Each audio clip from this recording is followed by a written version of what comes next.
Hi guys, నేను మీ D T S Sai Krishna.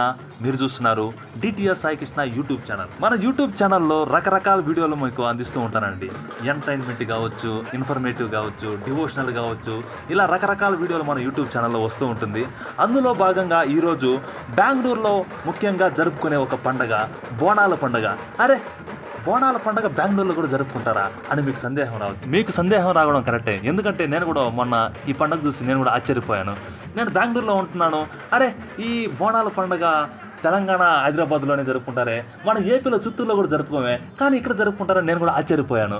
ఆశ్చర్యపోవడంతో కాకుండా మీకు కూడా ఇలాంటి పండుగ ఎలా జరుపుతారు, బెంగళూరులో వాళ్ళ కల్చర్ ఎలా ఉంటుంది అని చెప్పడానికే ఈ వీడియో తీశాను అనమాట. ఏదో లేడీస్ తల మీద ఎత్తుకు వెళ్తున్నారు, డ్రమ్స్ కొడుతున్నారు, పిల్లలు ఎగురుతున్నారు, అదే విధంగా వీడియో తీసి దాన్ని అట్టే యూట్యూబ్లో అప్లోడ్ చేస్తే దాని వెనకాల విషయం మీకు తెలియదు కదా. కాబట్టి బోనాలంటే ఏంటి, బోనాల పండుగ ఎందుకు జరుపుకుంటారు, దాని వెనకాల ఉన్న సారాంశం ఏంటి అన్న విషయం గురించి ఈ చిన్న వీడియోలో కొద్దిగా ఇన్ఫర్మేషన్ మీకు కూడా అందించడానికి నేను ప్రయత్నం చేస్తాను. అదేవిధంగా చూస్తుంటే మీకు కూడా ఎంటర్టైన్మెంట్ ఉంటుంది. ఏ విధంగా ఈ కల్చర్ ఏ విధంగా ఉంటుందో మీకు తెలిసినట్టుగా ఉంటుంది కదా. ఈ వీడియోని పూర్తి వరకు చూడడానికి ప్రయత్నం చేయండి. ఇక సుత్తు కొట్టకుండా ఇన్ఫర్మేషన్లోకి వెళ్ళిపోతే, బోనాలు అమ్మవారిని పూజించే హిందువుల పండుగ. ఈ పండుగ ప్రధానంగా హైదరాబాదు, సికింద్రాబాదు, తెలంగాణ, రాయలసీమలోని కొన్ని ప్రాంతాల్లో జరుపుకుంటారు.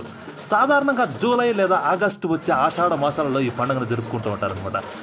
పండగ మొదటి చివరి రోజుల్లో ఎల్లమ్మ దేవికి ప్రత్యేక పూజలు చేస్తుంటారు. భోజనం అనే అర్థం కలిగిన బోనం దేవికి సమర్పించే నైవేద్యం. మహిళలు వండిన అన్నంతో పాటు పాలు, పెరుగు, బెల్లం, కొన్నిసార్లు ఉల్లిపాయలతో కూడిన భోజనాన్ని మట్టి లేక రాగి కొండలతో తన తలపై పెట్టుకుని బ్యాండ్ బాజాలతో ఆటపాటలతో గుడికి తీసుకువెళ్తారనమాట. మహిళలు తీసుకెళ్లి ఈ బోనాలో కొండలను చిన్న చిన్న వేప రెమ్మలతో పసుపు కుంకుమలతో అలంకరిస్తారు. కానీ ఇక్కడ బెంగళూరులో చూసామంటే ఇక్కడ కొంచెం డిజైన్ మార్చారనమాట. మల్లెపూలతో చేసిన ఒక గొట్టం లాంటి వాటిని ఏర్పాటు చేసి, కింద బోనం అంతా సేమ్ అనమాట, పైన ఒక గొట్టంలాగా ఏర్పాటు చేసి దాని లోపల దీపం పెట్టుకొని, దీపంతో పాటు నైవేద్యం పెట్టుకుని అమ్మవారికి సమర్పించడానికి తీసుకువెళ్తారనమాట. మన పక్క బోనాలు మైసమ్మ, పోచమ్మ, ఎల్లమ్మ, పెద్దమ్మ, డక్కాలమ్మ, అంకాలమ్మ, పోలేరమ్మ, ఇలా రకరకాల పేర్లతో పిలుచుకునే అమ్మవారికి సమర్పిస్తారు. కానీ ఇదే విధంగా పేర్లు మారినప్పటికీ అమ్మవారు ఒకటే కదా, అమ్మవారికే ఇక్కడ కూడా వీళ్ళు కూడా సమర్పిస్తారనమాట. ఆషాఢ మాసంలో దేవి తన పుట్టింటికి వెళుతుందనే నమ్మకం. అందుకే భక్తులు ఈ పండగ సమయంలో దేవిని దర్శించుకొని తన సొంత కూతురు తన ఇంటికి వచ్చిందన్న భావంతో భక్తి శ్రద్ధలతోనే కాక ప్రేమానురాగాలతో బోనాలను ఆహార నైవేద్యంగా సమర్పిస్తారు. ఈ మొత్తం కార్యక్రమాన్ని ఊరడి అంటారు. వేరువేరు ప్రాంతాల్లో పెద్ద పండగ, ఊర పండగ వంటి పేరుతో పిలిచేవారు. ఊరడే తర్వాత కాలంలో బోనాలుగా మారి. పూర్వకాలంలో ఈ పండుగ రోజున దుష్ట శక్తులను పారదోలడానికి ఆలయ ప్రాంతంలో ఒక దున్నపోతును బలి ఇచ్చేవారు. నేడు దున్నపోతుకు బదులు కోడి పుంజులను బలి ఇవ్వడం ఆనవాయితీగా మారింది. ఇక్కడ కర్ణాటక, బెంగళూరులో కూడా బోనాలనే పిలుస్తారు. ఎందుకంటే కన్నడ భాష అనేది కొంచెం తెలుగు, అదేవిధంగా తమిళ్ రెండు మిక్స్ అయి ఉంటుంది కాబట్టి చాలా వరకు కన్నడ పదాలు తెలుగు మారిగానే అనిపిస్తూ ఉంటుంది.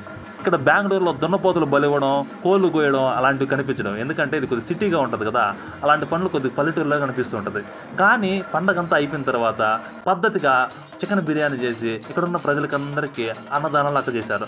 నాన్ వెజ్ అన్నదానం చేయడం అనేది గుళ్ళుకడ ఇదే ఫస్ట్ టైం నేను కూడా చూస్తున్నాను. ఎందుకంటే బోనాల పండుగ మా చిత్తూరులో కూడా జరగదు కాబట్టి నాకు కూడా తెలియదు. మరి పండగ వస్తే లేడీస్ గురించి చెప్పనవసరం లేదు. అది తెలంగాణ అయినా సరే, బెంగళూరు అయినా సరే, కర్ణాటక ఎక్కడైనా సరే మంచిగా పట్టు చీరలో నగలు కట్టుకొని మంచిగా ముస్తాబయ్యి అమ్మవారికి బోనాలు తీసుకుని వెళ్ళి సమర్పిస్తూ ఉంటారు. అది ఎక్కడైనా కామనే. ఆ బోనాలు ఎవరైతే తీసుకువెళ్తారో, ఎవరైతే మోస్తారో వాళ్ళ మీదకి అమ్మవారు ఆవహిస్తారని అందరూ నమ్ముతారు. నమ్మడమే కాకుండా మనం కూడా ఊళ్ళలో గమనిస్తూ ఉంటాం ఇలాంటి సిచ్యువేషన్స్ ని. దేవుడొచ్చి పూనకాలతో ఊగిపోయే సంగతి పక్కన పెడితే, ఇక్కడ డ్రమ్స్ బ్యాచ్ పోటీలు పడి కొడుతుంటే ప్రతి ఒక్కరూ ఊగిపోవాల్సింది అనడంలో సందేహం లేదు. మొత్తానికి అది గైస్ విషయం. ఇలాంటి ఇన్ఫర్మేటివ్ అండ్ ఎంటర్టైన్మెంట్ వీడియోల కోసం మన ఈ DTS Sai Krishna YouTube channel subscribe చేసుకోండి. ఇలాంటి వీడియోలు కాదు, రకరకాల వీడియోలు మన యూట్యూబ్ ఛానల్లో వస్తూ ఉంటుంది. ఎడ్యుకేషనల్ కావచ్చు, డివోషనల్ కావచ్చు, ఎంటర్టైన్మెంట్ కావచ్చు, బిజినెస్ వీడియోస్ కావచ్చు, రకరకాల మ్యూజిక్ సంబంధించి వీడియోస్ కావచ్చు. ఒక ఛానల్ అంటే ఒకే అంశం మీద స్టిక్ అయిపోయి చేసే ఛానల్ కాదండి ఇది. రకరకాల వీడియోలు మీకు అందిస్తూ ఉంటాం, మిమ్మల్ని ఎంటర్టైన్మెంట్ చేస్తుంటాను. నేను మీ D T S Sai Krishna. Thank you very much. Subscribe చేసుకోవడం అయితే మర్చిపోవద్దండి. ఒక చిన్న ఎంకరేజ్మెంట్, ఒక చిన్న లైక్, ఒక చిన్న సబ్స్క్రిప్షన్ ఒక ఉత్సాహాన్ని తెచ్చిపెడుతుంది. ఇదే మాకు పెద్ద ఆనందాన్ని కలిగిస్తుంది. చాలా థ్యాంక్స్ అండి, చాలా థ్యాంక్స్. నెక్స్ట్ వీడియో కలుసుకుందాం. Bye bye.